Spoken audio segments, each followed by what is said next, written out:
მე ვარ მარიამ სარიშვილი 11 წლის. სწავლობ ბათუმის მეხუთე საჯარო სკოლაში. უკვე მეორედ ვარ ამ პროექტში. პირველად ვიყავი 3 წლის უკან და მას შემდეგ ბევრი რაღაც შეიცვალა ჩემ ცხოვრებაში. შემეცვალა მასწავლებლები და ზოგიერთი საყვარელი საქმიანობა. რაც მთავარია გავხდი უფრო ლამაზი და უფრო ჭკვიანი. ახლა ჩემი საყვარელი საქმიანობა არის სიმღერა, ცეკვა და ხატვა. ყველაზე მეტად ვარ გადაცებული სიმღერით. ვსწავლობ ფალიაშვილის მუსიკალურში და ვარ მეოთხე კლასში. თავიდან ფორტეპიანო იმიტომ ავირჩიე, რომ ძალიან მომეწონა მისი ჟღერადობა. უკვე სამჯერ მქონდა კონცერტი და ყველაზე მეტად მომეწონა მეორე კონცერტი. იმიტომ რომ ნაწარმოებიც მომწონდა და თან ძალიან კარგად დაუკარი. ძალიან გამიმართლა, რომ მუსიკალურში ჩემი მასწავლებელი არის ხათუნა მურადაშვილი. ფორტეპიანოს გარდა კიდე მინდა ვუკრავდე გიტარაზე. ახლა რომ კარგი პიანისტი ვიყო, ჩემს სოლო კონცერტს ვისურვებდი გერმანიაში. მაინც გერმანიაში, იმიტომ რომ იქ არის ჩემი დეიდაშვილი. ჩემი საკონცერტო აფიში ასე წარმომიდგენია. მაცვიეთ ეთრი მაისური, შავი ქველაბოლო, ვარ სცენაზე და ვუკრავ როიალზე. აფიშას დიდი ასოებით აწერია ცნობილი ქართული პიანისტი მარიამ სარიშვილი, ქართულ და გერმანულ ენებზე. ბილეთი ეღირება 100 ევრო და მთელი დარბაზი იქნება სავსე. მე ასევე მიყვარს ცეკვა და უკვე 1 წელია დავდივარ ცეკვაზე, ჩვენი შვილებში. ცეკვაში ყველაზე ძნელია ახალი ილეთის სწავლა. ყველაზე ადვილია ტრენაჟი. ჩემი საყვარელი ცეკვაა აჭარული. საყვარელი ილეთია ეს. კონცერტი არ მინდა მქონდეს, რადგან დიდ სცენაზე ძალიან ვინერვიულებ. ჩვენ შვილებში ჩემი ქორეოგრაფია ალეკო შენგელია. ის არის მხიარული, სამართლიანი და თავისი საქმის პროფესიონალი. სიამოვნებით ვიცეკვებდი აჭარულში სოლოს.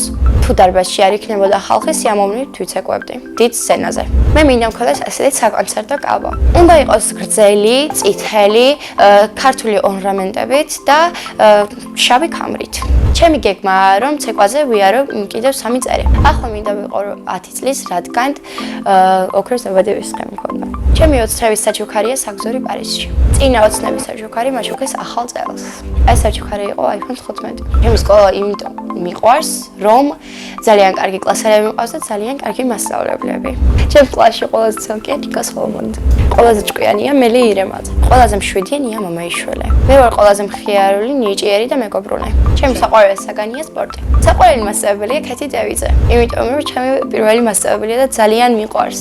მის გამო ძალიან დავწყდა გული, რომ მეხუთე კლასში გადავედი. რომ გავისწრდები, მინდა გამოვიდა მსახიობი. ბავშვობაში მინდოდა ყოფილიყავი ფიფქია. მე ასევე მიყვარს ხატვა, ადრეც მიყვარდა და ახლა უფრო პროფესიონალურად ხატავ. ყველაზე ხშირად ვხატავ ადამიანებს. ჩემი საყვარელი ფერია კანისფერი და არ მიყვარს თეთრი.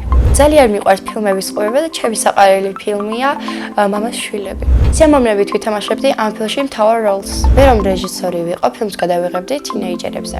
ამ ფილმშიც ვიქნებოდი მთავარ როლში. მინდა რომ ვიყო პოპულარული და ყველა არხზე მე ვიყო. რაც შეეხება კითხვას, ჩემი საყვარელი წიგნია მე ვხედავ მზეს. სახლში ვცხოვრობთ მე, დედა და მამა. დედის ერთობა იმიტომ არის კარგი, რომ არავინ ნერვებს არ გიშლის. ცუდი იმიტომ არის, რომ არავინ გამრთობი არ მყავს. მინდა ვყავდეს ერთი და მამიკო არის სიმპათიური, ჭკვიანი, მოსიყვარულე და მეგობრული. მე ვარ მამიკოს გოგო. დედიკო არის მზრუნველი, ლამაზი, ჭკვიანი, მოსიყვარულე, სტუმართ მოყვარე და მეგობრული. უბედნიერისი ვარ, რომ ასეთი კარგი მშობლები მყავს. ჯადოსნოს ჯახი რომ მქონდეს, ადამიანები გახდებოდნენ უკვდავები. წინა მონაწილემ დამიტოვა ასეთი შეკითხვა. მარიამი რო არ მექრას, რა მერქმეოდა? მე მარიამი რო არ მექრას, ალბათ მერქმეოდა ლიზა. ჩემ შვილებს დავარქვენ მაიკლს და ამის. შემდეგ მონაწილეს ვუტოვებ ასეთ შეკითხვას. ვისთან ერთად იცხოვრებია უკაცრიელ კუნძულზე? მე მაგალითად უკაცრიელ კუნძულზე ვიცხოვრობდი დედასთან ერთად. ბედნიერება არის პარიზში მოგზაურობა დედიკოსთან და მამიკოსთან ერთად. მე ვარ ბედნიერი ადამიანი.